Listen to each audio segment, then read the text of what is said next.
এই বাটিটার দিকে ওই অত তেড়ে আসছে কেন বলো তো? এখানে রসমালাই ছিল, প্রথমে ওকে একটু চাটিয়েছিলাম, তো ও বাটিটা শুদ্ধই উঠিয়ে নিচ্ছে। আর হ্যাঁ, ও না বাটিতে করে জল খায়, ফিডারে খায় না।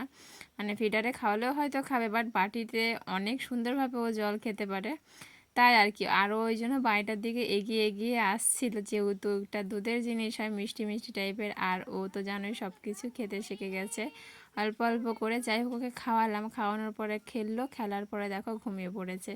এখন ওর মা নেই, কী করবো, তো আমি ঘুম পাড়িয়ে দিলাম।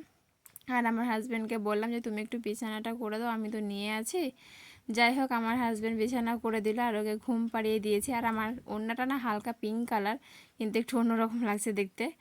তারপরে ওর দাদা আসলো, আসার পর বলছে কি ভাত আছে না কেমন, তো ভাত তো আমি হিসাব মতোই রান্না করি, তো ভাত নেই, তরকারি আছে, বলে যে তরকারিটাই খাবো। তো ঠিক আছে, আমিও বসে পড়লাম তরকারিটা নিয়ে, যেহেতু রাতে আবার অন্য কিছু বানাবো, তো তরকারিটা বেকার বেকার নষ্টই হয়ে যাবে, ফেলে দিতে হবে, ভাবলাম আমি আর ওই মিলে বসে খেয়ে নিই। তো আমি আর ওই খাওয়া দাওয়া করে নিলাম।